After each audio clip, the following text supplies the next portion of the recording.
Bueno, vamos a hablar esta noche del 2012. El 2012 tiene mucha fama, una buena y una mala. Es un momento trascendental en la historia de la humanidad, de acuerdo a las culturas antiguas, y vamos a hablar del 2012 con el objeto de entregar información que ilumine el futuro, que ilumine qué es lo que viene, con una visión muy clara. Todo lo que sucede en el universo es perfecto, porque todo lo que sucede en el universo está diseñado dentro del propósito divino para producir la evolución de la conciencia del ser humano. Entonces, hay momentos en que tenemos cambios y que se suceden eventos bien interesantes. Esa es una de las razones por las cuales todos nosotros estamos encarnados en este momento de la historia. O sea, nosotros nos encarnamos muy seguramente porque estuvimos al final de la Atlántida y en ese momento nos dimos cuenta de las enormes oportunidades de crecimiento espiritual que tienen estos tiempos. O sea, estamos viviendo momentos muy importantes, los más importantes de los últimos 13.000 años. Y el interés de esta información que yo quiero entregar es que miremos eso que viene sin miedos, sino entendiendo que todo lo que sucede, sucede con un propósito divino y sucede porque es perfecto y sucede para producir cambios fundamentales en la mente del hombre y en la mente de la humanidad entera, de la conciencia colectiva. La esencia del 2012, o podríamos decir del momento que nosotros estamos viviendo ahora, es un momento de cambio veloz. Tal vez es la marca del tiempo del no tiempo, como llamaron los mayas, al periodo comprendido entre 1992 y el año 2012. Si repasamos un poquito, como vamos a hacer esta noche, de lo que ha venido sucediendo en estos 20 años, vamos a encontrar que han habido muchísimos cambios y que esos cambios tienen un propósito claro y definido. Y en el momento que podamos entender cuál es el propósito de esos cambios, pues se va a facilitar muchísimo nuestras vivencias, lo que vamos a experimentar.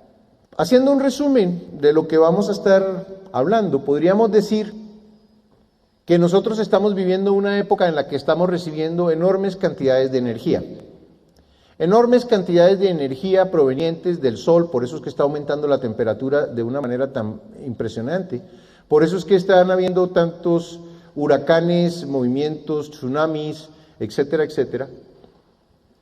Hemos estado leyendo en la prensa que han habido impulsos de rayos gamma y de rayos cósmicos desde el centro de la galaxia que tienen registros de una energía tan poderosa que no se había detectado nunca antes, mucho mayor que lo que es una explosión de una supernova. Entonces estamos recibiendo muchísima energía, nos vamos a encontrar también con el viaje de la nave Tierra por el espacio, y el espacio por donde pasa la nave Tierra, nosotros somos los tripulantes de la nave Tierra, el espacio por donde pasa la nave Tierra, no todo es igual, no todo es constante.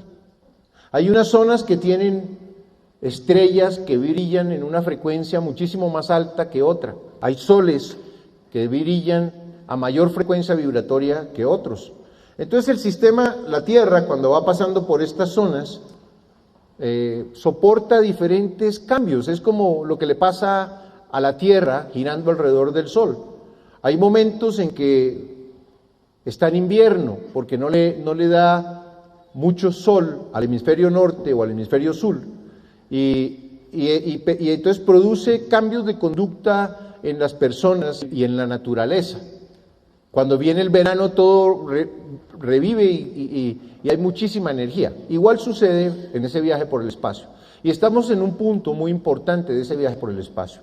Luego tenemos el segundo componente que tenemos es lo que se llama la información. Como su nombre lo dice, información es lo que le da forma, lo que da forma a la energía con el objeto de producir las experiencias físicas que necesita el ser humano para comprender el universo.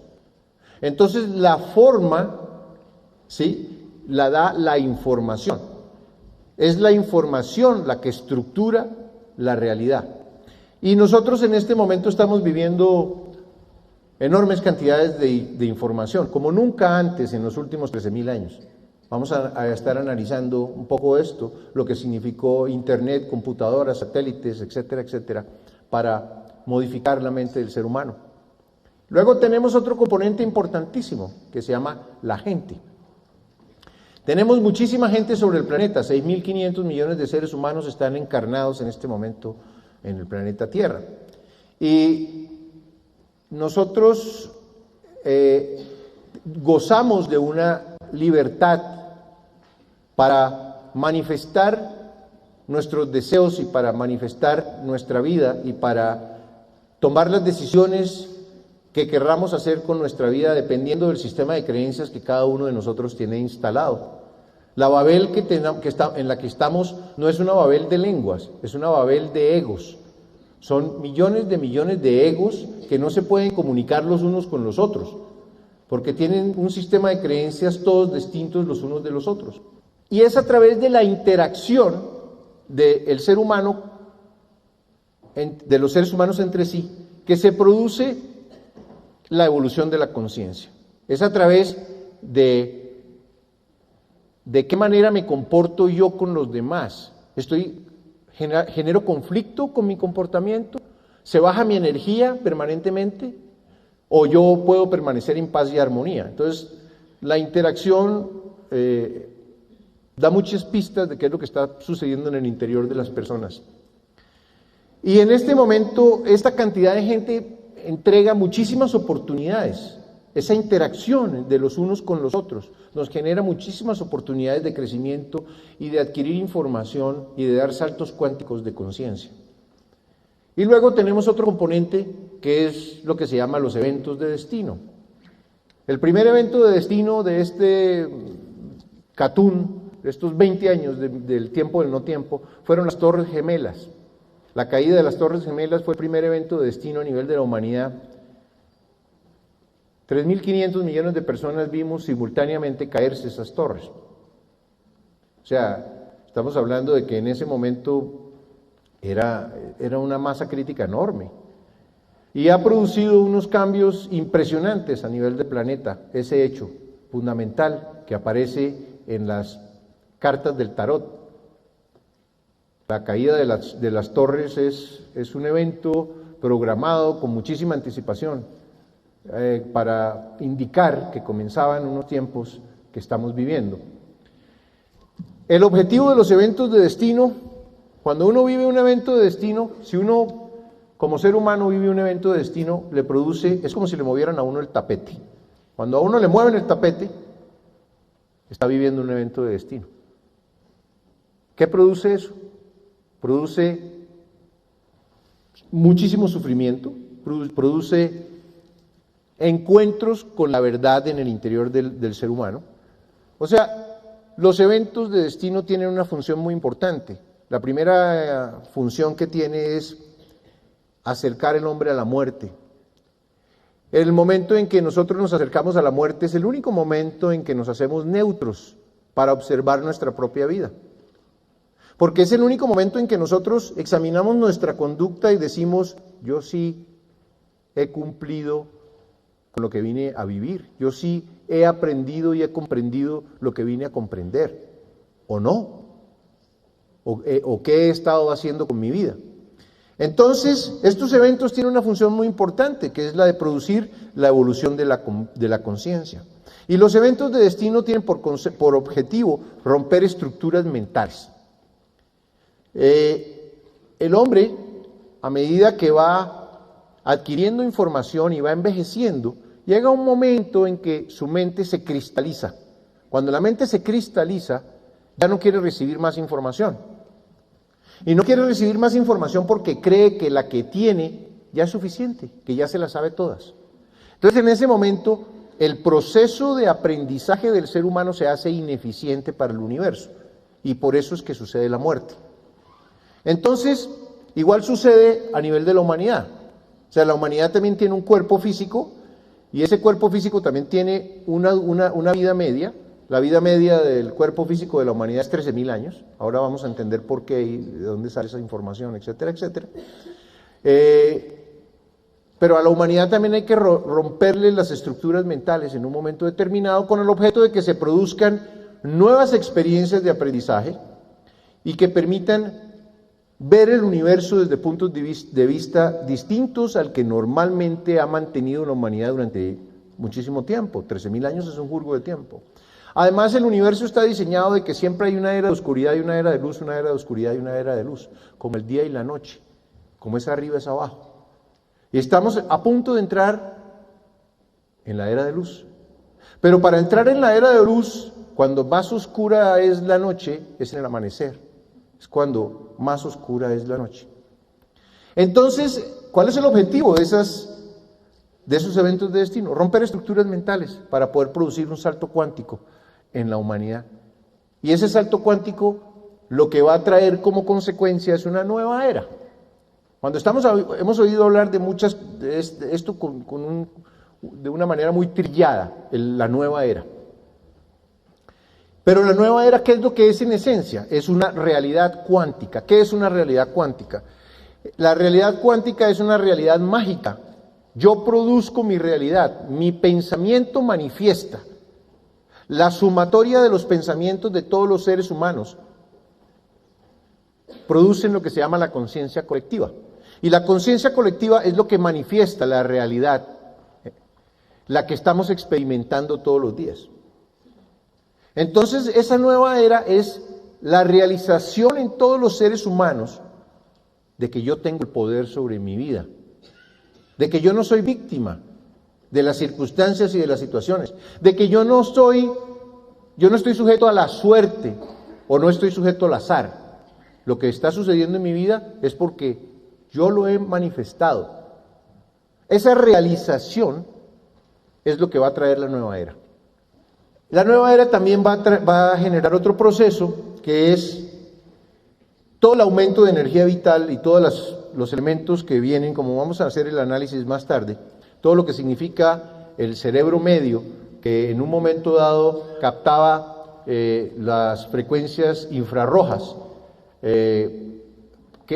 a través de los cuales los mamíferos de hace 450.000 años, o el hombre de hace 450.000 años, se comunicaba emitiendo ondas de sus emociones, que eran captadas por los otros seres a su alrededor. Entonces, eso va a comenzar a resurgir y va a sucederse además otro fenómeno paralelo con la comunicación telepática, que es que vamos a comenzar a percibir lo etérico. ¿Qué significa percibir lo etérico? Percibir lo etérico significa ¿qué está en lo etérico? En lo etérico está nuestro campo electromagnético, en lo etérico están nuestros chakras, los vórtices de energía que utilizamos para manejar nuestra energía vital. En lo etérico está el aura que tenemos a nuestro alrededor y que vibra a una octava de frecuencia por encima de la luz visible normal. La están comenzando a fotografiar las cámaras Kirlian. Pero ese aumento del rango de percepción de los seres humanos va a producir transformaciones impresionantes y vamos a analizar qué es lo que pasa con eso. Ese 2012 entonces lo que va a traer es nuevas correspondencias. Los seres humanos tienen 4 correspondencias fundamentales. Una correspondencia de familia, primero es la correspondencia de lugar, ¿dónde me encarné? Yo nací en Colombia, tengo unas correspondencias por haber nacido en Colombia.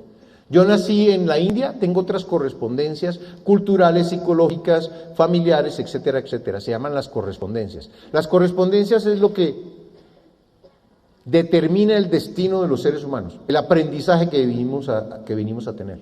La segunda correspondencia es la correspondencia de familia. ¿Qué familia me tocó? ¿Qué papá? ¿Qué mamá? ¿Qué hermanos? La tercera correspondencia es la correspondencia de salud. ¿Qué cuerpo tengo? ¿Soy bajito, chiquito, o muy guapo, muy alto, tengo un IQ muy grande o no? Y la cuarta correspondencia es la correspondencia de recursos. ¿Con qué recursos nací? ¿Con qué recursos cuento? Esas son las 4 correspondencias. Ahí, en las 4 correspondencias, están inscritos todos los problemas de los seres humanos. Y cuando las correspondencias cambian, cuando se producen cambios interiores en los seres humanos. Mientras no tenga yo un cambio interior, yo no me voy a poder quitar de encima una correspondencia de destino de un matrimonio de sufrimiento que tengo. Porque la persona con la que estoy todavía es mi maestro, mi maestra. Va a venir a enseñarme a mí muchísimas cosas. Entonces, eso es lo que se llaman las correspondencias. Y las correspondencias que vienen son correspondencias mucho más armónicas. El 2012, tal vez lo más importante del mensaje que les quiero dar esta noche, es que todo lo que sucede en el universo es perfecto. Y está dentro de un orden perfecto. Para el ser humano es muy sencillo asomarse a la naturaleza y decir, qué maravilla la naturaleza, qué cosa tan perfecta un cuerpo, qué cosa tan perfecta una flor, qué cosa tan perfecta la danza de los planetas alrededor del Sol, absolutamente perfecto, pero eso lo hizo Dios. Pero los asuntos del hombre, vergüenza, la prostitución, el asesinato, la guerra, la corrupción, eso sí no lo hizo Dios, eso lo hizo el hombre. Como si a Dios se le pudiera chispotear algo. Lo que pasa es que no tenemos la suficiente información para poder ver ese caos que existe a nuestro alrededor y entender que está dentro de un orden perfecto. Entonces, el 2012 es el resultado de un orden perfecto y el objetivo de esta noche es que entendamos que estamos inscritos en un orden generado por Dios y Dios todo lo que hace es perfecto. La única manera de poder entender esto es que veamos la vida como conciencia en evolución. ¿Qué significa que la vida está en evolución? Pues que los seres humanos van adquiriendo información de sabiduría. Entre más experiencias vivo yo, entre más metidas de pata tengo, más aprendo. Más sé. Yo meto la pata para no volverla a meter. Si la vuelvo a meter por la misma razón es que no tomé conciencia de por qué metí la pata. Entonces, nosotros necesitamos ver la vida como conciencia en evolución. Aparece conciencia con S, subrayada la S. Conciencia sin S es conocimiento. Conciencia con S es información de sabiduría. ¿Cuál es el orden del universo? ¿Por qué estoy yo aquí en esta vida? ¿Por qué me encarné? ¿Qué estoy viviendo? ¿Cómo sé yo cuál es el nivel evolutivo que tengo? ¿Cuántas vidas he vivido? ¿Sí existe la reencarnación? Entonces necesitamos responder una serie de preguntas al respecto. Y para comenzar con esta historia, quiero devolverme muchísimos miles de años a unos seres humanos que estaban en el horizonte, asomados, preocupados por averiguar la información de cuál era el orden que existía a su alrededor, con el objeto de aprender a resolver y a sobrevivir, a aprender a entender la vida, a entender la conciencia. Entonces se asomaban a ver el sol que salía por el horizonte. Y resulta que el sol todos los días desplaza el punto de salida en el horizonte. O sea que todos los días, hoy salió acá, al día siguiente sale acá, al día siguiente sale acá, al día siguiente sale acá. Entonces, eso fue lo primero que encontraron, porque el sol pues es la fuente de energía, la vida depende del sol, entonces es muy importante para el ser humano y para todas las culturas de la antigüedad, mayas, egipcios, babilonios, etcétera, etcétera. El Padre Sol o el Gran Señor Sol, Kinishahau, era importantísimo para todas esas culturas. Entonces, lo curioso es que encontraron que había un día en el año en que el sol sale 2 veces por el mismo sitio.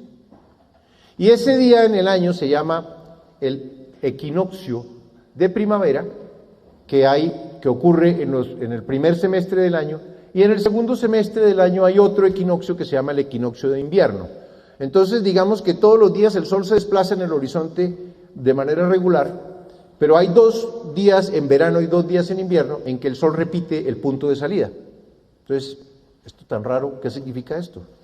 ¿Qué características tiene este día tan interesante que el Sol cambia su comportamiento habitual? Estamos hablando de los astros, estamos hablando de las divinidades, estamos hablando de las fuerzas fundamentales del universo. Entonces resulta que hay dos extremos en el cual el Sol comienza a recorrer aquí, llega el verano, repite, y llega hasta esta esquina y luego se devuelve. Y necesitamos comenzar a entender esto porque esto tiene que ver con todos los procesos evolutivos de conciencia que estamos viviendo en este momento. Entonces resulta que aquí está el solsticio de verano, 21 de junio, el día más largo del año, y aquí está el solsticio de invierno, 21 de diciembre, 21 y 22 de diciembre, se llama el solsticio de invierno. Y aquí tenemos el equinoccio de primavera y el equinoccio de otoño. Para todas las culturas sobre la Tierra, sin excepción, los equinoccios eran el día más importante del año. ¿Por qué eran el día más importante del año? Porque, como su nombre lo indica, equinoccio, es que el intervalo de luz era exactamente igual que el intervalo de oscuridad. Entonces, en ese día, el bien y el mal están en equilibrio. Entonces, en ese día, por ejemplo, los egipcios, era en los equinoccios que comenzaban a construir sus templos. Los mayas comenzaban el año nuevo maya, el Guayeb maya, los 5 días de transición entre años, marcando con el equinoccio de primavera, con el equinoccio del 21 y 22 de marzo. Después llegó Diego de Landa y hubo una cantidad de desinformación y resulta que se supone que los mayas en este momento arrancan el año nuevo en julio, ahora precisamente, hoy precisamente.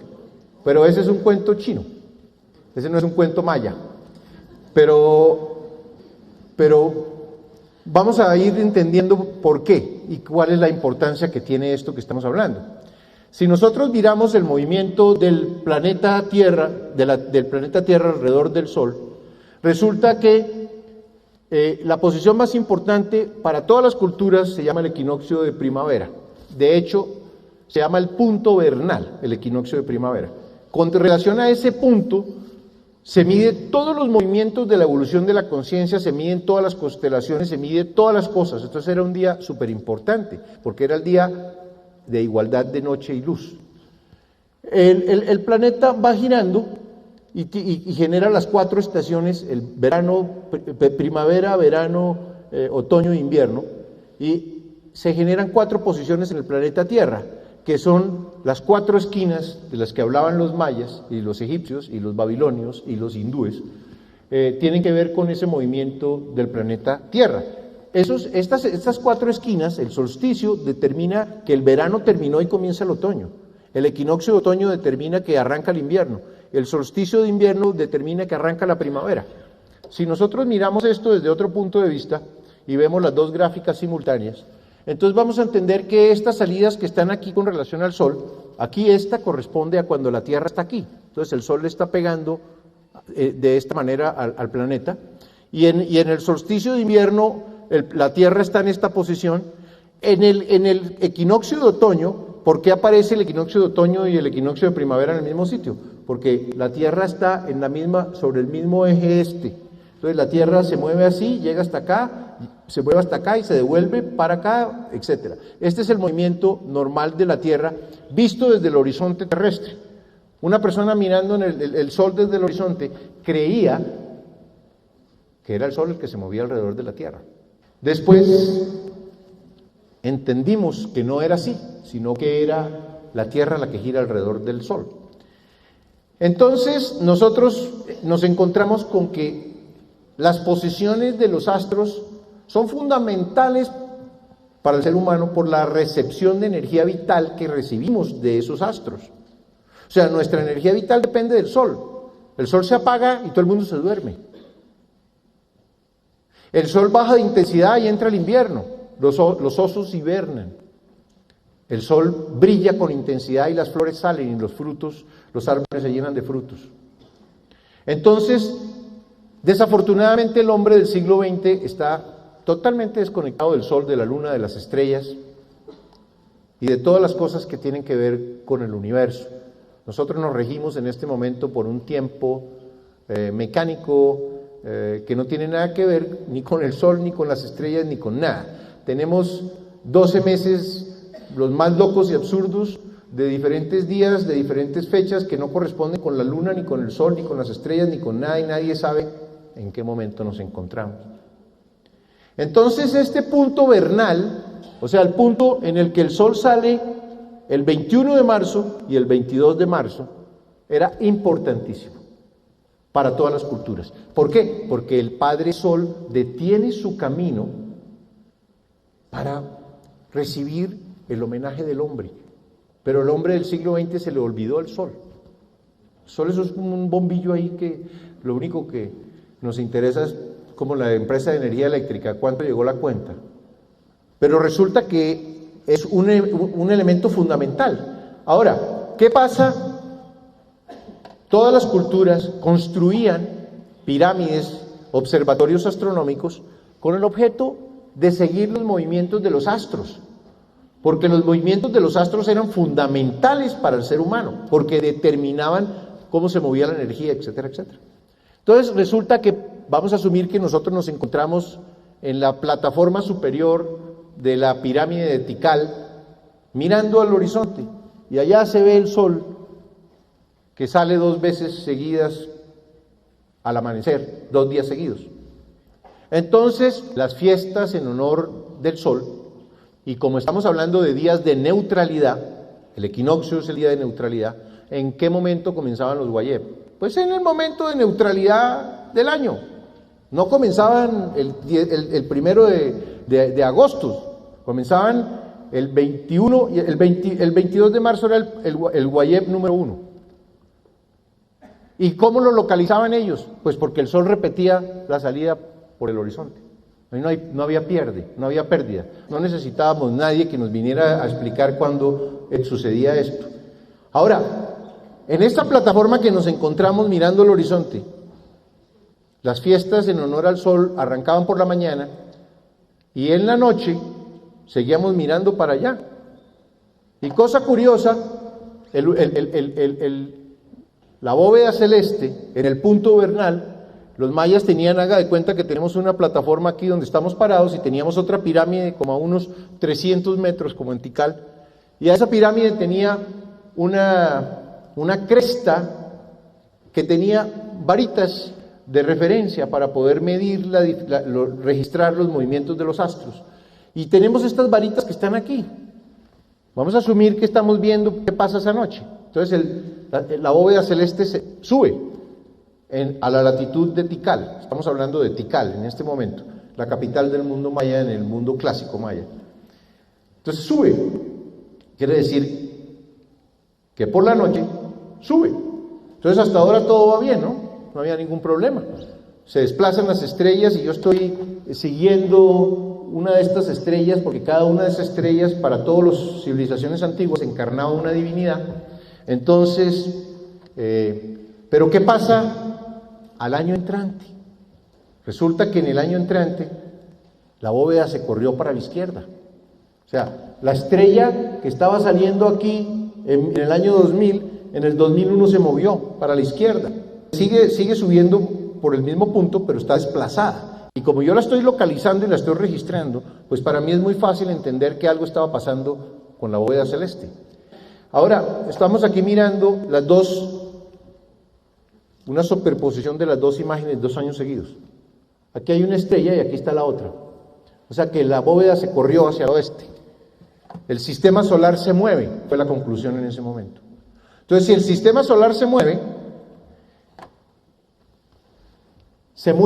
1 grado cada 72 años. O sea que se comienza a desplazar. Yo estoy registrando mis estrellas y mi sol y mi equinoccio y todas las cosas, y el sistema comienza a desplazarse.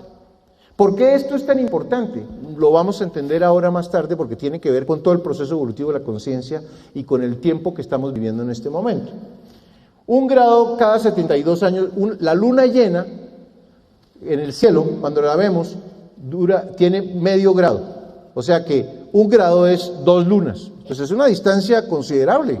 O sea, la luna ocupa una gran porción del horizonte. Entonces quiere decir que era un fenómeno notorio, fenómeno que descubrieron los egipcios, los babilonios, los griegos. Los primeros que lo descubrieron fueron los egipcios, los babilonios, los mayas también lo descubrieron evidentemente. Pero esta información viene de más atrás, esta información viene de la Atlántida. Los que realmente encontraron toda esta información que estamos hablando y todos los ciclos que se encontraron. Si se desplaza 1 grado cada 72 años, 360 grados se demora 25.920 años en dar la curva completa. Entonces, ¿qué pasa? Que aparece lo que se llama la eclíptica. O sea, el Sol, aquí está la Tierra girando alrededor del Sol. Está el sistema solar que está girando alrededor del Sol. Y da una vuelta completa, ¿sí? Y esa vuelta completa la da en 25.920 años, y todas las culturas sobre la Tierra tuvieron que ver con ese giro. Nosotros, o el hombre actual, lo llama la precesión de los equinoccios. Y se llama la precesión de los equinoccios porque eran los equinoccios los que se movían 1 grado cada 72 años.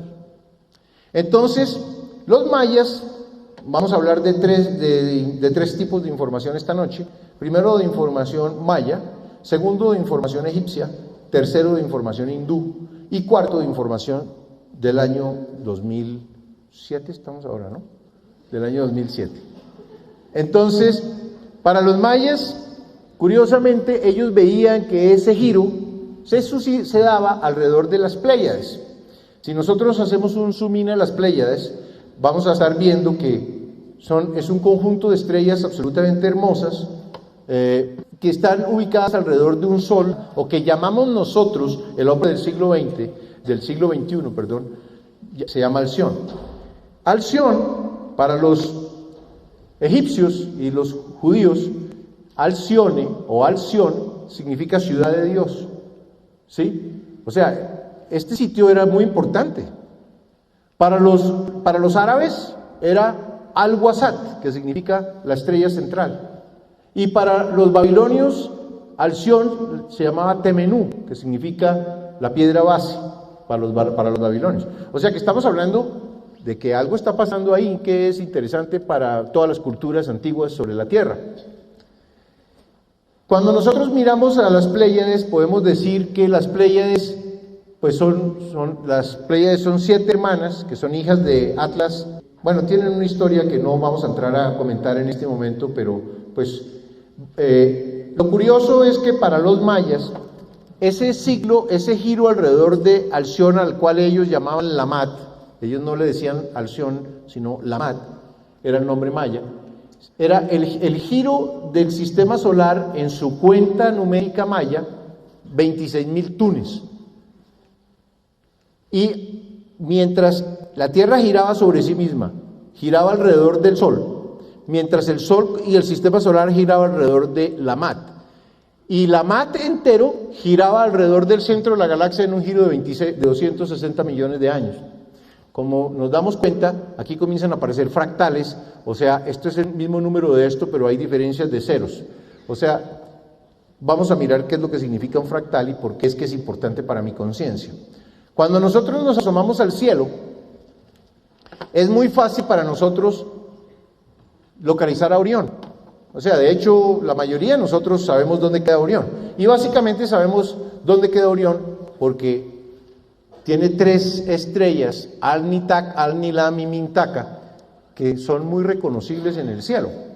Si nosotros, estas son las 3 estrellas, Al-Nitak, Al-Nilam y Mintaka, en una fotografía del Hubble, absolutamente preciosa además. Esas estrellas tienen que ver con el cinturón de Orión. Ahora, si nosotros vamos a situar a las Pléyades en el cielo por las noches, con el objeto de que sea muy fácil de ahora en adelante mirarlas por la noche y entender cuál es el significado que tienen, etcétera, etcétera.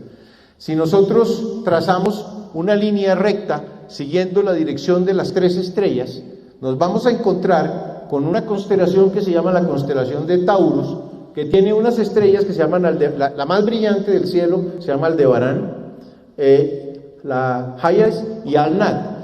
Y después de la constelación de Tauro, siguiendo la misma línea directa, se encuentra las Pléyades. Curiosamente, si cogemos la flecha hacia acá, nos vamos a encontrar a Sirio, la estrella más importante para los egipcios, aquí abajo. O sea que estamos hablando de un eje importantísimo a nivel de la conciencia y a nivel de la astronomía, etcétera, etcétera. Entonces, para los mayas, ese giro que está dando el sistema solar, lo daba en 26.000 tunes, y para los egipcios en 25.920 años. La cifra es exacta, estamos hablando de la misma cifra. Y ellos lo llamaron un año cósmico. Un año cósmico porque es el tiempo que dura el sistema solar en dar una vuelta alrededor de Alcione o de las Pléyades. Ahora, nosotros nos encontramos aquí, estamos en el año 2012. Estamos llegando al año 2012. ¿Y qué hay ahí, en ese recorrido de la Tierra por el espacio? Nosotros nos encontramos con que tenemos una estrella aquí que se llama Polaris, que brilla por las noches sobre el eje de giro del planeta Tierra. Los mayas la llamaban Saman-Ek. Polaris tiene, cuando nosotros nos asomamos por las noches, tenemos unas constelaciones. Esta es la constelación de la Osa Menor, la punta de la estrella que brilla sobre la cola de la Osa Menor se llama Polaris, y esta es la constelación de la Osa Menor. Las culturas llamaron a estas constelaciones de diferentes maneras, y les llamaba muchísimo la atención, porque pues las constelaciones circumpolares, o sea, las constelaciones encima de los polos, pues esas estrellas no se mueven como las otras, sino que permanecen mucho tiempo quietas. Por ejemplo, la estrella polar está situada sobre el polo norte, y precisamente por eso es que sirve de punto de orientación para los viajeros. Pero si nosotros nos devolvemos en el tiempo y nos devolvemos al año cero, cuando nace Cristo, entonces devolvemos el sistema solar hacia atrás por la eclíptica. Y vamos a dar esta vuelta en el tiempo y en el espacio. Nos vamos a devolver 4.320 años. Y curiosamente, hace 4.320 años, brillaba sobre el polo otra estrella que se llamaba Alfa Draconis, la estrella más importante para los egipcios. O sea que, como el sistema solar va girando, va moviéndose, pues la bóveda celeste que tenemos cambia. Entonces resulta que esa estrella, Alfa Draconis, era la estrella de la constelación de Draco. Y si nos devolvemos 8.640 años, vamos a llegar a otra estrella, Eta Hércules, de la constelación de Hércules. Esta es la bellísima constelación de Hércules. Y aquí llegamos, si nos devolvemos 12.960 años desde la época que estamos más o menos ahora, llegamos al año 10.948 a.C. y llegamos a que en ese momento brillaba otra estrella sobre el polo que se llamaba Vega. Y en ese momento, curiosamente, sucedió el diluvio universal. O sea, hace 13.000 años más, años menos, todas las culturas sobre la tierra y todas las religiones sobre la tierra hablaron de que había habido una gran destrucción, de que había habido enormes inundaciones, una impresionante transformación y el fin de la Atlántida. Una civilización terminó. Y una civilización terminó porque resulta que este movimiento de aquí a acá, ¿sí? Nosotros nos encontramos ahora aquí en este punto, 13.000 años después del diluvio. Estamos llegando al punto 13.000 años, el punto omega para la humanidad. Si seguimos devolviendo la película y devolvemos el sistema solar, llegamos a que hace 17.280 años brillaba Cygnus Deneb, la estrella Deneb sobre el polo. Y hace 21.600 años brillaba otra estrella que se llama Alfirc. Entonces resulta que, y ahí terminan los 25.960 años de la precesión de los equinoccios. Entonces resulta que estas estrellas se llaman las constelaciones circumpolares. Y esas estrellas, miren esto tan interesante. Estas son las constelaciones circumpolares y están situadas a una distancia absoluta y totalmente regular la una con relación a la otra. Están armando un icosaedro en el espacio. Esto no está sucediendo por casualidad. Siempre que se sitúa una estrella sobre el eje, sobre el polo, pasan cosas sobre la Tierra, importantes. Y estamos llegando, pues tenemos a Polaris exactamente encima del polo. Ahora vamos a mirar esto desde el punto de vista maya.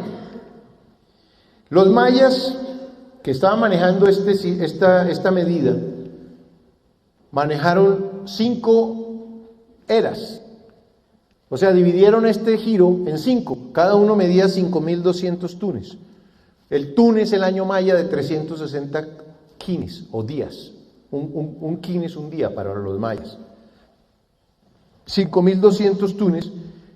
Ellos decían que en el año 3113 a.C. arrancó la civilización maya, o esta era, y que termina en el año 2012. Antes de eso, había otra era,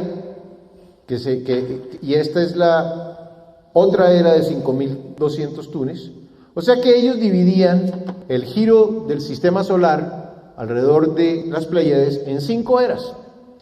Nosotros nos encontramos en este momento terminando la 4ª era maya o la 5ª era azteca. Vamos a entrar desde el punto de vista de los mayas a la 5ª era del Sol. Y ese movimiento duraba 26.000 tunes. Ahora, también dividieron ese mismo círculo en 13 sectores. 1, 2, 3, 4, 5, 6, 7, 8, 9, 10, 11, 12, 13 sectores. Para los mayas el 13 es uno de los números más espectaculares que hay. Y es el número más espectacular porque es el número que modula todo lo que existe. La semana maya era de 13 días.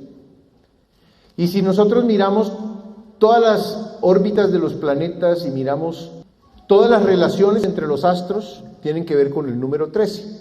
Entonces los mayas dividieron ese número 13 en una serie de signos, los signos zodiacales mayas. El signo en el que nosotros nos encontramos en este momento es el signo del jaguar. Y si nosotros nos devolvemos el sistema solar, hay otro signo que era el zorro, y antes era la serpiente, y antes era la ardilla, y antes era la tortuga, y antes era el murciélago, y antes era el alacrán, y antes era el venado, la lechuza, el pavo real, el lagarto, el mono y el halcón. O sea que ellos simbolizaron cada sector del espacio con un animal. ¿Y qué era lo que querían decir? Lo mismo que los egipcios. El signo de zodíaco, cada signo es un estado de la conciencia. Porque la conciencia del ser humano en ese sector del espacio es impulsada a actuar de una determinada manera. Entonces, curiosamente, cada uno de esos signos impulsa signos el jaguar es el poder, yo puedo, el yo puedo. El zorro es yo ayudo. El zorro guía a los seres humanos cuando se encuentran perdidos en el desierto. La serpiente, la ardilla es la acción, la tortuga es el equilibrio y la calma. El murciélago es el yo veo en la oscuridad, la percepción. El alacrán es el deseo, que es tan fuerte que tiene la capacidad de autodestruir a la entidad. El venado es súper sensible. Un venadito, encontrarse un venado es una de las cosas más extraordinarias que le pueden suceder a un ser humano en el bosque, porque son muy hermosos y supremamente sensibles. La lechuza, que es la intuición. El pavo real es el yo soy, o sea, yo muestro mi ego, despliego mis colores. El lagarto es la aceptación, el mono es el cambio y el halcón es el saber. O sea que nosotros nos encontramos, de acuerdo a los mayas, moviéndonos entre el poder y el saber. Estamos hablando de la información maya, porque para los mayas estamos cambiando de era. Nosotros estábamos recorriendo la constelación del jaguar, o el signo del jaguar, y vamos a entrar al halcón. ¿Qué diferencia tiene un jaguar de un halcón? Es la pregunta que uno tiene que hacerse cuando se encuentra con un signo o un símbolo mitológico. El jaguar es fuerza. El jaguar es el animal más poderoso del mundo maya. El halcón es un cerebro óptico. Tiene la característica de que vuela muy alto y desde arriba puede ver todo el panorama y puede enfocar y ver un ratoncito que corre 3 kilómetros abajo. O sea, tiene la capacidad de ver el más mínimo detalle y simultáneamente el gran panorama. Entonces, porque estamos hablando de que estos signos están representando estados de conciencia. Una conciencia que tiene la capacidad de ver el gran panorama, o sea, actuar con la intuición. La intuición es la que tiene la capacidad de hacer zoom back a la cámara de televisión y poder ver el gran panorama. Mientras que la razón es hago zoom in y miro el detalle. La intuición la maneja el lado derecho del cerebro, la razón la maneja el lado izquierdo. Cuando nosotros logramos equilibrar los hemisferios cerebrales y logramos actuar con razón y con intuición simultáneamente, pues estamos viendo simultáneamente el gran panorama y el más pequeño detalle. Entonces quiere decir que es un signo muy importante y no fue escogido al azar. La diferencia entre el poder y el saber es fundamental. El poder es fuerza, el poder es agresión, el poder en cambio el saber implica la certeza de un resultado, implica el conocimiento, implica la comprensión. Entonces hay un cambio fundamental entre una era de oscuridad y una era de luz, desde el punto de vista maya. Ahora, ellos con la información de las eras, asomándose al universo y observando la relación del hombre con relación al Sol, encontraron que el planeta tenía 360 desplazamientos diarios, 4 equinoccios, un día de transición y 0.25 días de un año bisiesto, que lo que produce es un año solar de 365.25 días, que es el mismo que encontró 365.242241.8. Es una medida mucho más precisa que quiere decir que cada 4 años tenemos que agregarle un día al calendario para que no se nos desplace el equinoccio. Ese es el sentido del año bisiesto. Que yo coincida con el equinoccio, que yo coincida con los solsticios, entre el calendario que yo estoy utilizando para medirlo y la realidad en la que estoy inscrito. Además del calendario solar, utilizaron un calendario lunar. Y ese calendario lunar, básicamente la luna es un gran reloj, un reloj cósmico, porque la luna refleja los cambios en la luz. La posición de la luna con relación al sol, con relación a la tierra, refleja la luz de diferente manera, entonces produce lo que se llama las 4 fases o ciclos de 7 días que tiene la luna. Y como la luna siempre ha sido una deidad femenina, precisamente porque tiene que ver con el manejo de todos los líquidos y con el periodo de la mujer, entonces pues era un calendario muy importante que tenía que ver con los ciclos femeninos del universo. No estoy hablando de la mujer, estoy hablando de más trascendente. ¿Qué es lo más trascendente de la mujer? La mujer es la que le da sustancia a la energía, ella toma la energía y la transforma en materia, es la que entrega el cuerpo del ser humano. Esa es la función femenina, es la función de la mujer. Ese calendario lunar define que hay 13 lunaciones por año, 13 por 28 son 364 días, hay un día de transición y 0.25 días del año bisiesto. O sea, fíjense que estamos hablando del hombre con relación al cosmos. Nosotros aquí estamos hablando del hombre con relación a la televisión, con relación a la moda, con relación a cualquier cosa, pero menos con el cosmos. Nosotros perdimos esa relación. Las culturas antiguas no. Venus, o Shak-Ek, como lo llamaban los mayas, era el segundo marcador más importante. ¿Por qué? Porque además tenía otra característica importantísima. Venus tiene una órbita más cercana al Sol que la Tierra, entonces siempre aparece, siempre que yo miro el cielo veo a Venus. Bueno, no siempre. Hay 236 días en que Venus aparece en el este como estrella matutina, o sea, es heraldo de la luz. Cuando una estrella es heraldo de la luz es lo mejor que puede suceder en el planeta, porque viene la luz, viene la sabiduría, viene la actividad. Tiene 90 días que da la vuelta por detrás del Sol y vuelve a aparecer nuevamente como estrella vespertina en el oeste. Y cuando aparece como estrella vespertina, ¿qué es heraldo de qué? De la oscuridad. Entonces, si es heraldo de la oscuridad, téngale miedo, porque lo que viene es muerte, lo que viene es destrucción, lo que viene es creencias falsas, es ego, es conflicto, etcétera, etcétera.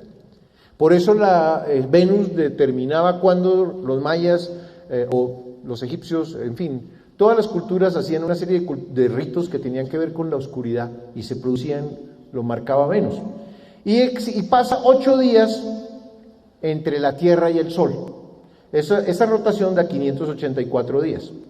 Pero curiosamente, Venus cada 100 años se recorta como un punto frente al Sol. Solamente pasa cada 100 años. Y pasa 2 veces separados por 8 años. O sea, cada 100 años Venus pasa por enfrente al Sol y a los 8 años repite la pasada nuevamente y vuelve a suceder esas 2 pasadas dentro de 100 años.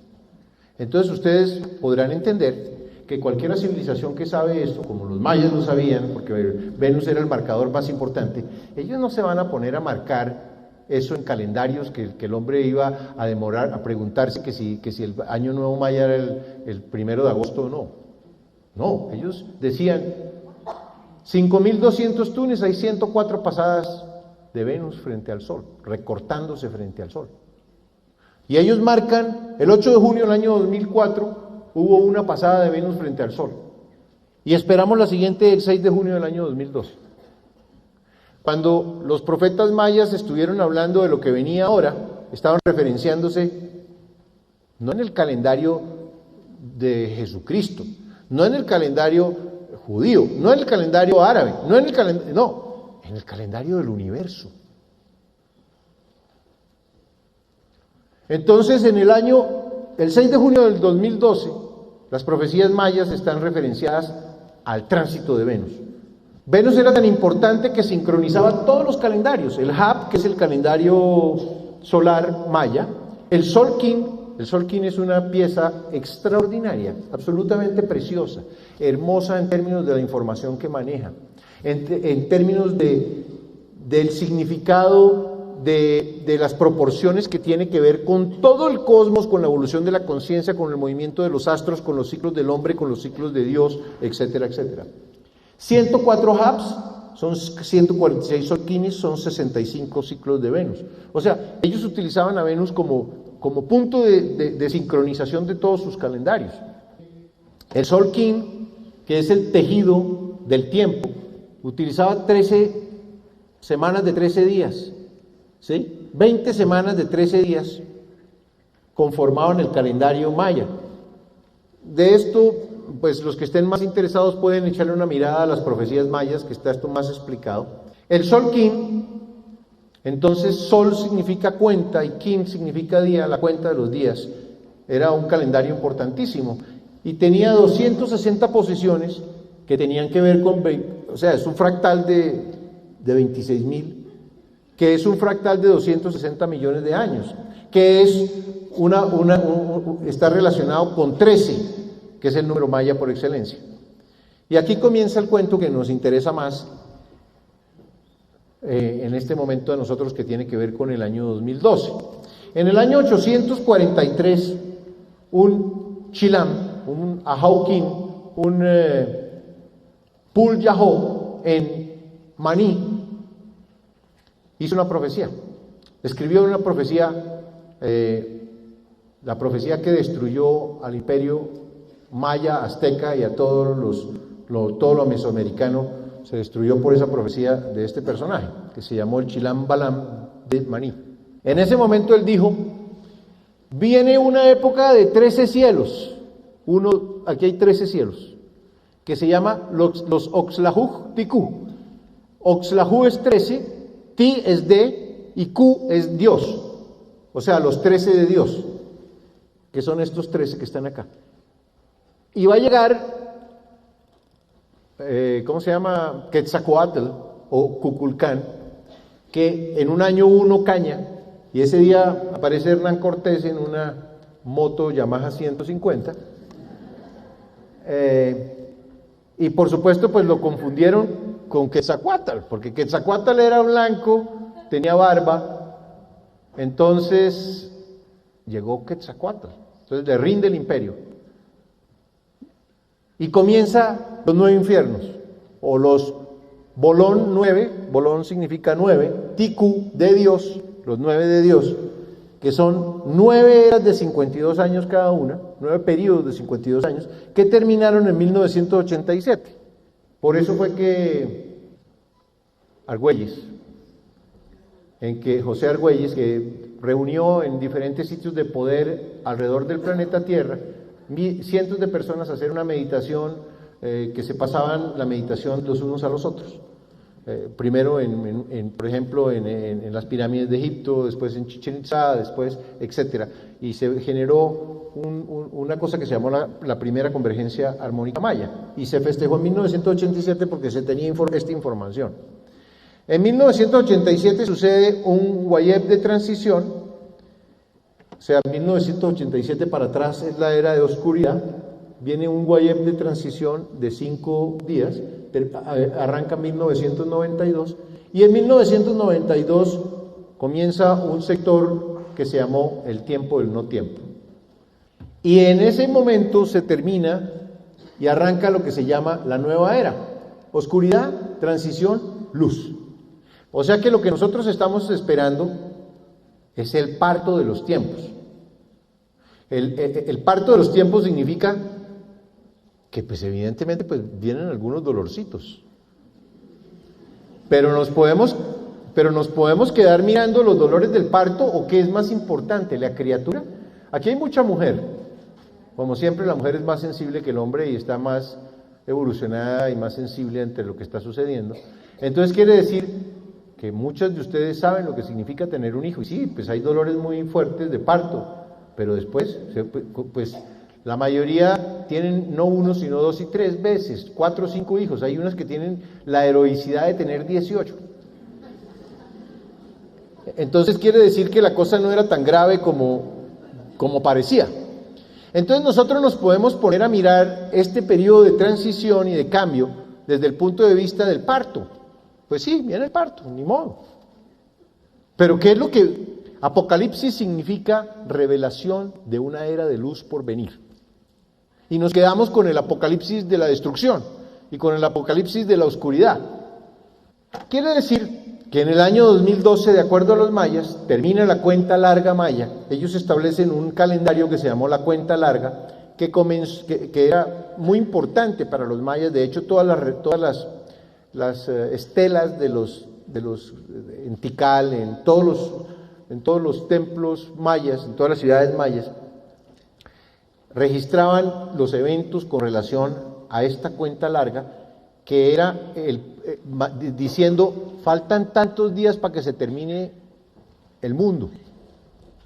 Entonces era muy curioso, porque es una civilización que sabía de antemano cuándo iba a terminar el mundo. Entonces eso era pues curioso, ¿no? Porque nosotros estamos aquí y estamos marcando desde el momento del nacimiento de Cristo, pero no, nadie nos está diciendo todos los días, en el año 2027 se acaba el mundo, no. Pero a los mayas sí. Bueno, eso es la información maya, que da lugar a una nueva era de 13 cielos, 13 periodos de 52 años, los Oxlahuj Tiku, los 13 de Dios, que son 676 años de luz que se supone que arrancan en el año 2012. Ahora, ¿qué pasa con los egipcios? De esta misma información. Ellos también estaban manejando este mismo concepto y esta misma medida, pero ellos dividieron esto no en 13, sino en 12. En 12 sectores. 1, 2, 3, 4, 5, 6, 7, 8, 12 sectores. Y igual, también le pusieron nombres de animales. Piscis, la época en que yo creo, el yo creo, las creencias. O sea, el hombre no tiene poder. El poder lo tiene alguien que viene y le cuenta el cuento y entonces yo lo creo. Y yo lo creo porque le tengo confianza al hombre. Pero realmente yo no sé si es una creencia. O sea, creer significa confiar. Confiar significa no saber uno, sino el que sabe es el otro, pero yo confío en él. Entonces, ese es Piscis. Hay toda una simbología de por qué son dos peces, la dualidad, los peces están debajo del agua es el inconsciente, es la parte femenina, bueno, pero no vamos a hablar de eso ahora. Luego viene el yo soy, que es Aries. Los egipcios se guiaban por las estrellas y por eso los nombres de los faraones era Ramsés. Aries es Ramsés, en la época del Ram. O Mentuhotep, en la época de Tauro. ¿Cuál es la característica de los Tauro? La adquisición de cosas materiales, el tener. Entonces yo tengo, es el momento de Tauro. Géminis, como su nombre lo indica, yo pienso, una personalidad de luz y una personalidad de oscuridad, es un hemisferio y otro hemisferio, es intuición y razón. Bueno, muchísima carreta se puede hablar de eso también. Cáncer, yo siento. O sea, es el animal que sale del hueco con el objeto de experimentar la vida. Leo, el poder, yo puedo. Virgo, yo analizo. Libra, yo equilibro. Escorpio, yo deseo. Sagitario, yo veo. Capricornio, yo uso. Y Acuario, yo sé. O sea, ¿qué significa? Que cada uno, nosotros estamos viendo los signos del zodíaco como si fueran de un año. ¿Y por qué los vemos como si fuera de un año? Porque se miden desde el punto de vista del equinoccio vernal. La Tierra se orienta con relación a las constelaciones zodiacales que pasan alrededor de ella en el movimiento que está girando alrededor del Sol. Entonces, el punto vernal se orienta hacia diferentes casas astrológicas o signos del zodíaco durante 30 días más o menos, y entonces se divide en 12 casas astrológicas. Pero realmente esta información viene de esto que estamos hablando. El círculo de animales o zodíaco es estados del yo, estados del ser. Este es el templo de Déndera, y en el Déndera se encuentra el zodíaco de Déndera. Y el zodíaco de Déndera está explicando toda esta información que yo les estoy diciendo a ustedes, pues desde el punto de vista egipcio y no tan clarito ni tan masticadito como se las estoy dando yo a ustedes, pero es el mismo cuento. Ahí están todas las constelaciones, está el paso, está todos los signos, está lo que significa, está absolutamente todo. Y ahora hablemos de los hindúes. Para los hindúes, nosotros estamos en el Kali Yuga, que ellos definían como la era, o definen como la era de la oscuridad. Mejor dicho, todos están de acuerdo que todos estamos en la era de la oscuridad. Entonces, si cogemos los babilonios, si cogemos todas las culturas antiguas, estamos en la oscuridad más macha. Y para los hindúes es la era de la cantidad. ¿Qué significa la era de la cantidad? Todo lo único que importa es la medida. Yo todo lo mido. Yo te mido a ti por cuánta plata tienes. ¿Sí? O sea, la medida es la forma. Para que exista medida tiene que existir la forma. Sin forma no hay medida. Por eso el espíritu no tiene medida, es infinito. Es un concepto bien interesante, en el sentido de que el espíritu es infinito, no tiene forma, no hay manera de medirlo, es eterno, no tiene medida.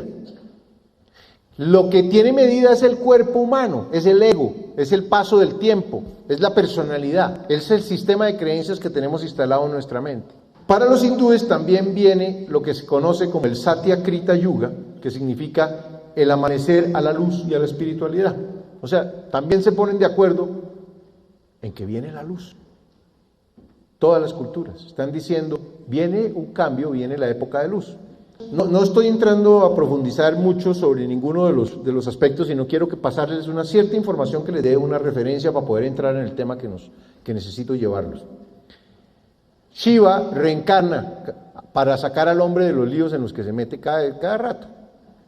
Entonces, se supone que la próxima reencarnación de Shiva, que debe ya haber reencarnado sobre la Tierra, o que debe estar a punto de manifestar su reencarnación sobre la Tierra, es como Kalki, y Kalki es una figura que tiene que ver con un caballo.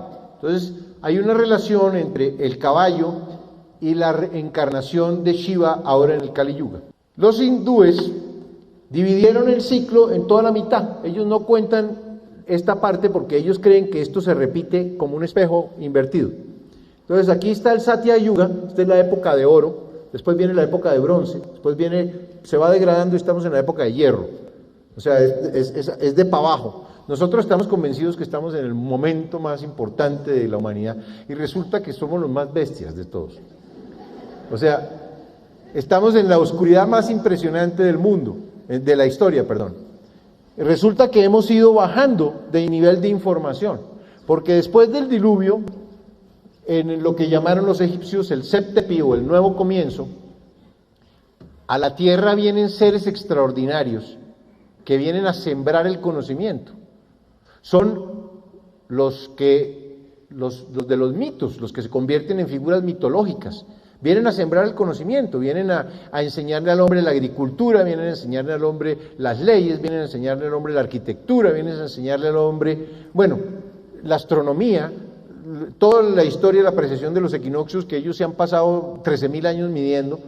Entonces ellos se encarnan seres extraordinarios en esos momentos con el objeto de entregar esa información. Y esa información comienza como en el juego del teléfono. Uno comienza a pasarle la información el uno al otro y es que esto es la proporción áurea y cuando termina ya termina siendo la culebra no sé qué cosa, porque no había ninguna proporción áurea, ya se perdió toda la información. Y eso es lo que ha pasado con nosotros, hemos ido perdiendo la información con el paso del tiempo. Entonces, desde el punto de vista egipcio, nosotros nos encontramos pasando de Piscis a Acuario. Piscis es el yo creo, Acuario es el yo sé. Un cambio igual de fundamental que el jaguar al halcón. Estamos hablando exactamente del mismo cuento, con figuras distintas, pero filosóficamente estamos hablando de lo mismo. Ahora, miren esto que viene que es más sorprendente todavía. Si nosotros decimos que esta era comenzó en el Septepi, que fue en la época de Leo, por eso la esfinge tiene forma de león, porque es un marcador cósmico de esa época, de ese reloj. 0,1, estamos hablando de frecuencia vibratoria, estoy hablando de ciclos por segundo. Aquí ya nos estamos metiendo a la información del año 2007. Entonces resulta que cada sector de estos, las estrellas que tiene cada sector, vibran a una determinada frecuencia vibratoria. O sea, tienen una determinada cantidad de energía y pueden almacenar una determinada cantidad de información. 0, 1, 2, 3, 5, 8, 13, 21, 34, 55, 89 y 144.000. 144.000 ciclos por segundo de frecuencia vibratoria. O sea que nosotros estamos diciendo que cada uno de esos sectores, hay algunos de ustedes que seguramente reconocen estos números. Con seguridad los que vieron la película de, ¿cómo era que se llamaba? El Código Da Vinci, reconocen estos numeritos, porque resulta que estos números lo que están diciendo es que cada sector de estos va teniendo cada vez más energía vital, porque va aumentando la frecuencia vibratoria de los seres humanos que van en la nave Tierra pasando por estos sectores del espacio. O sea que cuando yo tengo más energía vital, las características que puedo manejar de mi ser son distintas. Cuando yo no tengo energía vital, estoy en depresión y en oscuridad. Y yo no veo nada en mi vida. Pero cuando yo estoy lleno de energía vital, pues yo puedo ver la vida de manera positiva y atraigo hacia mí cosas positivas. Tengo un pensamiento positivo. Entonces resulta que el 2012 significa que hay un cambio de era. Entonces viene un cambio de era, viene un cambio de la frecuencia vibratoria que el planeta Tierra tiene a su alrededor. Nos estamos sumergiendo en un líquido que tiene más temperatura. Entonces, evidentemente que todas las manifestaciones que comenzamos a ver alrededor nuestro tienen que ver con eso que estamos hablando. El cambio de era significa que estamos pasando del yo creo, que son las fuerzas exteriores. O sea, el hombre que depende de lo exterior, ¿sí? El hombre que para comunicarse con Dios necesita un intermediario. Ese es el yo creo. Y estamos entrando a la hebra del yo sé, que es el poder interior, la sabiduría. ¿Dónde está el poder? En la información, en el conocimiento, en las certezas que yo tengo de un resultado, de cómo obtener un resultado. El símbolo de Acuario es un aguador que está derramando el cántaro de la sabiduría. Un signo muy hermoso por el significado esotérico que tiene. Ahora, si nosotros miramos esto desde otro punto de vista, estas frecuencias vibratorias que van aumentando son como una estrella, como una flor que está girando, que se arma alrededor. Aquí están las estrellas y cada sol en el universo tiene una estrella parecida a esta, tiene una flor de pétalos elipsoidales que van aumentando de frecuencia vibratoria. Cada era va aumentando de frecuencia vibratoria y va haciendo al hombre más sabio, a la humanidad, al inconsciente colectivo tiene más información, más información. ¿De dónde vienen esos números de los que estábamos hablando? 0, ser O, ser círculo, el que contiene todo, el 0 contiene todo. En realidad nosotros tenemos un concepto muy complicado como occidentales, porque como todos somos cantidad, entonces para nosotros el 0 no es nada, ni suma, ni multiplica, ni divide. Entonces 0 no es nada, y resulta que la nada es potencia de ser. O sea, la nada puede ser cualquier cosa, tiene la potencia de ser cualquier cosa. Entonces, cuando algo tiene la potencia de ser cualquier cosa, pues es, mejor dicho, es todas las posibilidades, todas las probabilidades. Es como una página en blanco a la cual se le puede escribir un poema o a la cual se le puede poner una receta matemática. El 0 fue inventado por los mayas como concepto de contenedor de las formas, contenedor de los números, contenedor de lo finito. Del 0 sale la unidad, que es un reflejo de Dios. Se refleja a sí misma con el objeto de conocerse, se espejea, se refleja. Cuando yo me quiero conocer, yo me pongo un espejo para poder verme. Y eso es lo que hace Dios. 0, 1, 1, 2, 3. El 1 y el 1 producen la dualidad. 1 y 2 da 3. Y aquí ya comienza la diversidad. 0, 1, 2, 3, 5, 8, 13, 21, 34. Y esto se llama la progresión áurea. Es la progresión más importante que existe en el universo, porque con ella se determina todos los estados de conciencia, todas las frecuencias vibratorias, todos los cambios de la energía, todos los cambios de la información, todos los cambios de la materia, el crecimiento de las células, etcétera, etcétera. Y nosotros estamos pasando de 8 a 13 ciclos de frecuencia vibratoria. Si este es el 0, que es el contenedor, y entonces la voluntad de Dios, que es la que contiene a todo el universo, genera el 1, que es un espejo de Él en movimiento. porque el absoluto no está en movimiento. El absoluto está en perfecto equilibrio y no tiene ni evolución ni nada. Esa es la perfección de Dios. Pero el uno, el Padre, el Creador, sí está en movimiento, está sujeto a la dualidad. Y uno más uno, o sea, la unidad que se repite a sí misma, da la dualidad. Y la dualidad, que se suma a la unidad, produce el número 3, que es la diversidad. Y el número 3, sumado a la dualidad, produce el número 5, que ya estamos hablando de diversidad. Ya esto está, el universo en movimiento, el rayo de creación está bajando y está comenzando a producir todas las entidades y todas las informaciones que dan lugar o que permite que la energía tome forma. Entonces resulta que, si están viendo esta preciosa ilustración que está saliendo a mano izquierda, en un lado tenemos la progresión áurea y en el otro tenemos la proporción áurea. O sea, el uno tiene que ver con las cifras matemáticas y los conceptos y en el otro tiene que ver con el espacio y con el manejo del movimiento y de la energía en movimiento y los cambios de estado y de transición.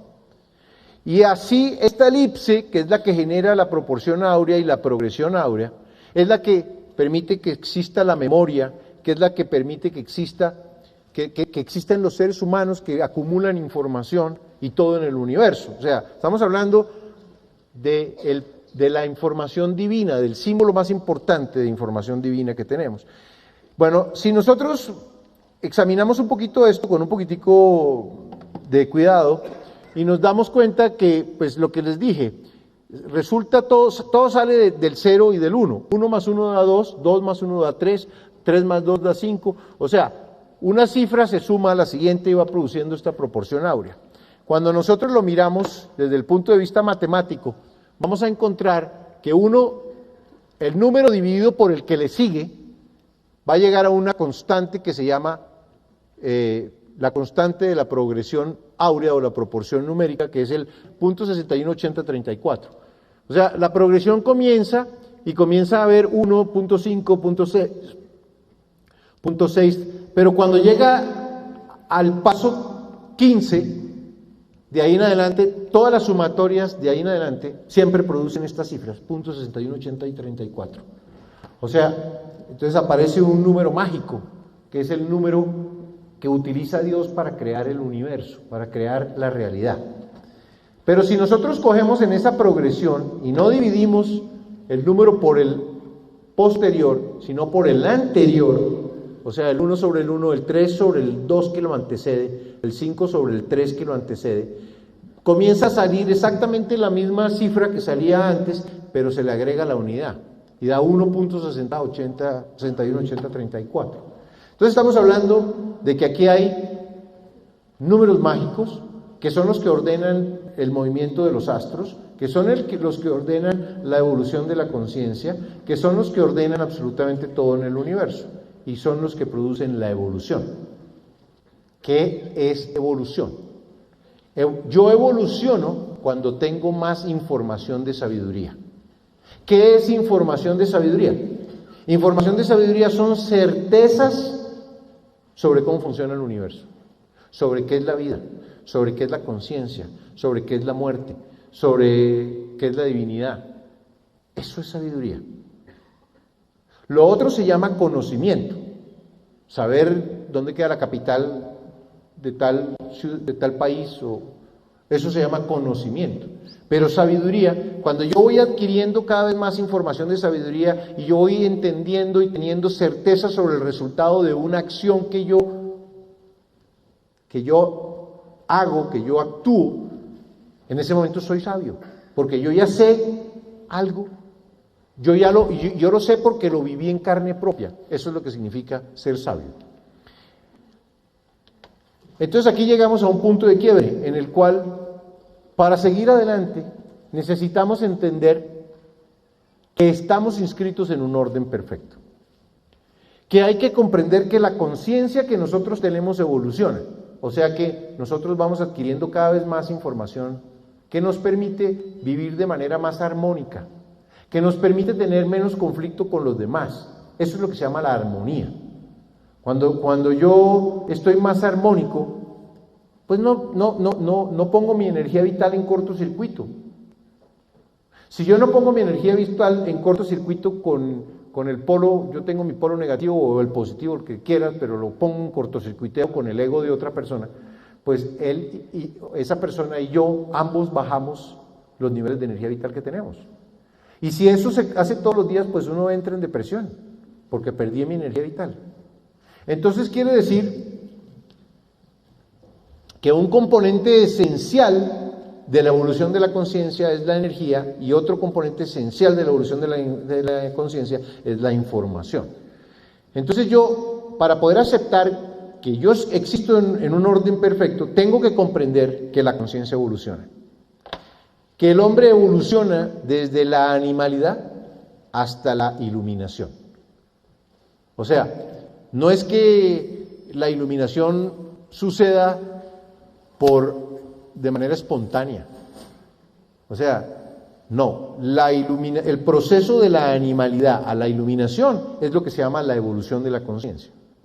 Cuando un ser humano termina su recorrido como ser humano, se ilumina y se convierte en un maestro ascendido. Entonces en ese momento deja de necesitar cuerpo físico, y en el momento en que deja de necesitar cuerpo físico, porque tiene el conocimiento para estructurar la energía, si necesito un cuerpo, cojo el DNA, cojo tanta frecuencia vibratoria y cojo tal información y armo un cuerpo físico de 33 o de 50 o de 25 años, lo que yo quiera, porque tengo la información, porque tengo la certeza. Ese es el momento de la iluminación. El momento de la iluminación es el momento de la adquisición de la superconciencia, ¿sí? Cuando la conciencia se hace superlumínica, cuando la conciencia se hace superpoderosa, cuando deja de estar limitado por el cuerpo físico y por las limitaciones materiales. Entonces el hombre evoluciona. ¿Cómo es ese cuento de que el hombre evoluciona? Con el perdón de ustedes, me cociné. Bueno, ¿qué pasa con la evolución? Resulta que yo soy libre. La evolución requiere necesariamente de la libertad.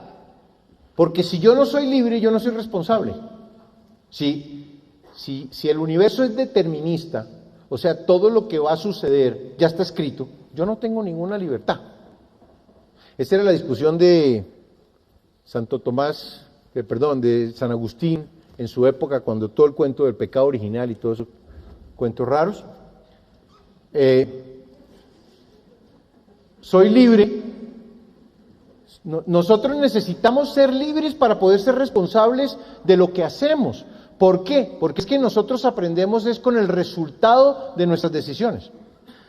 Si yo me comporto como un ser orgulloso, como un ser impositivo, como un ser grosero, el resultado que yo obtengo se devuelve para mí. Y yo tengo el resultado de que me echan del trabajo, de que mi mujer me deja, de que mis hijos, de que mi situación se vuelve caótica. O sea, es a través del resultado de mis acciones que yo aprendo.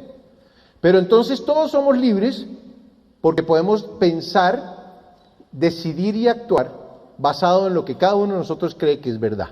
O sea, cada uno de nosotros tiene un sistema de creencias instalado, y ese sistema de creencias instalado está determinado por las 4 correspondencias que hablamos al comienzo.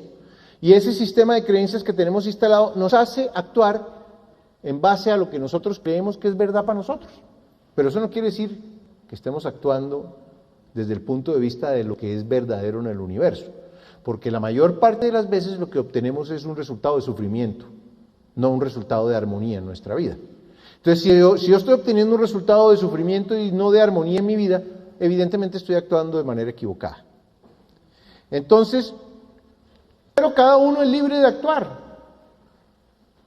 Ahora, yo aprendo por los resultados que obtengo usando mi libertad en cada situación de la vida. O sea que yo no puedo evitar aprender porque estoy vivo. Me levanto por la mañana y inmediatamente prendo el chip de Fernando Malcún, y cada uno de ustedes prende el chip de ustedes. Y comienzan a tomar decisiones y actuar. Y esas decisiones producen resultados en su vida o en las vidas de sus seres queridos. Entonces esos resultados, si ustedes no toman conciencia de esos resultados, no saben por qué está sucediendo lo que está sucediendo en su vida, pues entonces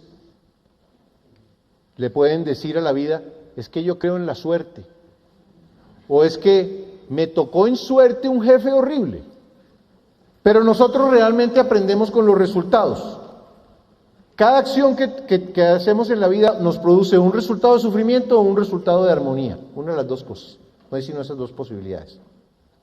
Si yo obtengo sufrimiento, evidentemente actué en base a una creencia falsa.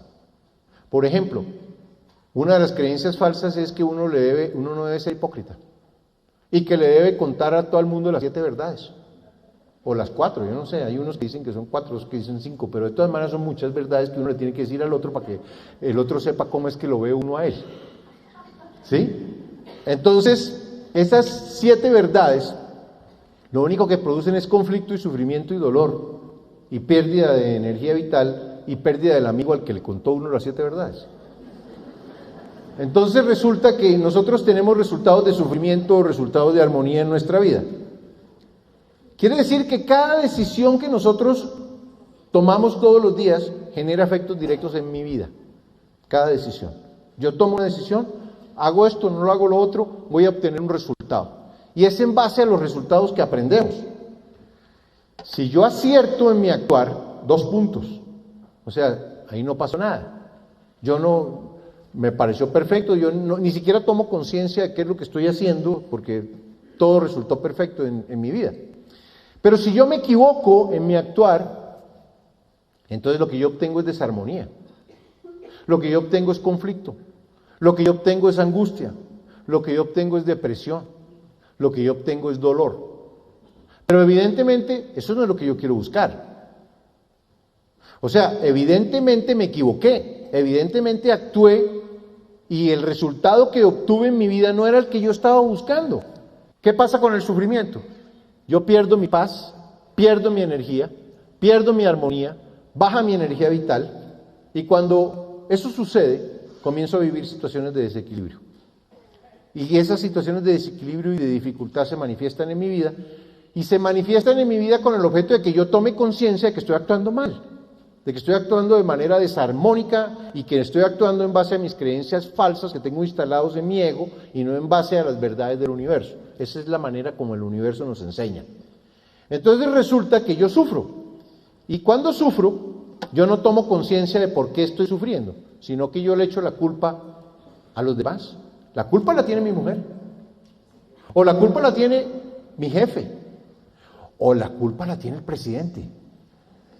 O la culpa la tiene Dios. Es que si me dejaran a mí ser Dios por un día, yo sí organizaba esto. A todo el mundo le daba casa, carro, beca, etcétera, etcétera. ¿Sí? Yo no tomo conciencia, y la mayoría de los seres humanos somos víctimas. El primer salto cuántico de conciencia es el brinco cuando yo asumo mi poder. Cuando yo digo, todo lo que está sucediendo en mi vida lo estoy generando yo. Y me está sucediendo para que yo vea algo. ¿Yo cómo puedo entender el orgullo si no soy orgulloso y encuentro el resultado de actuar de manera orgullosa? Yo necesito reflejarlo. Es el 1-1 de la progresión divina que estábamos hablando de Fibonacci. Entonces, no tomo conciencia sobre cómo actué ante la situación. No tomo conciencia de que ese resultado lo generé yo. No fue que el azar, que yo iba por la carrera séptima, llegó un carro y se voló la calle 72 y me volvió el carro Chicuca. Pero yo iba por la vía, yo no tengo la culpa la tiene este personaje. Como si no fuera cierto que nada le sucede a uno en la vida por casualidad. Porque si la casualidad existiera, podría destruir el universo. Entonces, lo que hay es un orden que no alcanzamos a comprender, que no alcanzamos a visualizar, que nos hace falta muchísima información para poder verlo, para poder entenderlo. No tomo conciencia. Entonces, ¿qué hace el universo? Bueno, ¿qué hago yo primero? Yo repito la misma actuación nuevamente. Entonces me echan del puesto porque le grité a mi jefe. Pero es que ese era un guache, tipo groserísimo. Yo como era mi dignidad humana, y ustedes saben, ¿no? Yo, pues, graduado de tal universidad tan prestigiosa, ¿cómo me iba a dejar gritar de ese guache? Entonces yo le dije las 7 verdades. Por supuesto, cuando le dije las 7 verdades, pues me echaron. Y cuando me echaron, yo le eché la culpa a él. Es que me echó y que yo le dije la verdad al tipo y pues me echó. Entonces, yo salgo convencido de que yo actué bien, pero yo no actué bien. Entonces, ¿qué hago? Vuelvo y repito, me mudan de empresa a otra y vuelvo y repito mi actuación exactamente igual, ¿sí? Pero el jefe es todavía más complicado que el que tenía en el trabajo pasado. Entonces yo repito mi actuación como las olas del mar, basado en la misma creencia falsa, y el universo no tiene más remedio que volverme a repetir el mismo resultado. Es como el niño que le están preguntando en clases de aritmética cuánto es 4 más 3 y él contesta 9. Pues evidentemente no tiene ni idea, ¿no? Entonces el profesor, ¿qué hace? Vaya, mijito, y estudie y yo le vuelvo a preguntar a ver. Por supuesto que el profesor le cambia las cifras de la ecuación. No vuelve y le pregunta otra vez cuánto es 4 más 5, ¿sí? Sino que le dice cuánto es 13 más 8 y el niño contesta 19, pues no aprendió. Eso es lo que hace el universo. ¿Tú quieres ser orgulloso? Te voy a poner todas las situaciones que se repitan eventos en tu vida, con el objeto de que tomes conciencia de que los resultados que estás obteniendo en tu vida, los estás obteniendo porque estás actuando en base a una creencia falsa. Pero el hombre no se da cuenta porque nadie toma conciencia de eso. Y entonces llega un momento que se llama el punto de saturación de sufrimiento. Cuando la repetición de la misma cosa y la repetición del mismo sufrimiento, a la persona que la roban, la roban y la roban y la roban y la roban y la roban y la roban. Y la roban hasta en la bóveda del Banco de la República, la roban. Y la van a seguir robando hasta cuando no tome conciencia de por qué me están robando. ¿Por qué si en Bogotá hay 6,5 millones de habitantes, roban a 3,000? ¿Y tú por qué eres uno de los 3,000? No, es que en Bogotá eso es terrible, eso uno va por la calle y lo roban. No está pasando por casualidad. Uno deja su Mercedes-Benz parqueado en la séptima, el que no tiene que ver con aprendizaje de robo, con las llaves puestas y el vidrio que le tiene un pedacito abajo, ¿sí? Y el ladrón pasa por el frente y ve, uy, no, eso tiene que tener una trampa y yo meto la mano ahí y me corta el brazo. Entonces no se lo roba. Pero adelante está un Simca con una llave de esas, ¿sí? Pero es de alguien que necesita que le roben el carro para aprender alguna cosa. Entonces el carro dice, pasa el letrero y dice, róbame. Entonces, las cosas no suceden por casualidad. Entonces, ¿qué sucede? Que eso lo que lo lleva a uno es a la saturación del sufrimiento. ¿Y qué pasa? Qué momento tan maravilloso para la evolución de la conciencia, que es cuando yo me saturo de sufrimiento. ¿Por qué? Porque es el único momento cuando yo abro mi mente, cuando yo digo, yo ya no quiero sufrir más, estoy hecho un trapo, estoy súper deprimido, no me va bien, no tengo plata, no tengo empleo, me dejó mi mujer, mis hijos están en la droga, me echaron del puesto, etcétera. No me está funcionando bien mi vida. Entonces, evidentemente yo no estoy funcionando como debo. Entonces, busco ayuda. Abro mi mente. Cuando yo abro mi mente y busco ayuda, yo examino mi conducta. Es el único momento en que yo devuelvo la película de mi vida para ver por qué me está sucediendo lo que me está sucediendo. Entonces, yo examino mi conducta y cuando el alumno está listo es cuando el maestro aparece. O sea, cuando la persona está en ese momento de, por favor, alguien que me diga qué es lo que yo tengo que hacer con mi vida, porque yo hasta ahora estoy en el desastre de los desastres, en ese momento el universo le manda la información de sabiduría que esa persona necesita para salir, para comprender que él se equivocó es en su actuación, en que tiene una creencia falsa que está diciéndole cosas equivocadas sobre el universo. Entonces el maestro ascendido que está a cargo de la evolución de la conciencia de cada uno de nosotros nos manda la información de sabiduría que nosotros necesitamos para poder producir las transformaciones que necesitamos tener. Y en ese momento, ¿qué es lo que se produce? La evolución de la conciencia. O sea que estamos diciendo que el sufrimiento es una herramienta del universo para producir el encuentro de la verdad. Que sufrimos con el objeto de no volver a sufrir más por la misma causa, si nosotros tomamos conciencia de por qué estamos sufriendo. Pero si nosotros le echamos la culpa a lo que está fuera de nosotros, pues en ese momento, pues no estamos tomando conciencia del quiz que nos está poniendo el universo. El universo nos pone quiz todos los días. Yo quiero cambiar mi correspondencia de recursos. Sí, pero es que la correspondencia de recursos la tienes porque estás en un aprendizaje que tiene que ver con entender que no es la riqueza la que produce la felicidad, que la felicidad no está afuera, sino adentro. Entonces, pues yo necesito tener una serie de transformaciones interiores y tomar comprensión de eso para que yo sea feliz, siendo pobre. Cuando yo soy feliz siendo pobre, en ese momento el universo dice, quiten el libro que ya aprendió aritmética, denle otro. Entonces le ponen, se gana la lotería. ¿Qué significa? Que yo evolucioné en conciencia, que mi conciencia comprendió que cuando yo soy intolerante, que cuando yo soy inflexible, que cuando yo soy grosero, cuando soy irrespetuoso, cuando le digo las verdades a los demás, cuando, bueno, ustedes todos sabemos.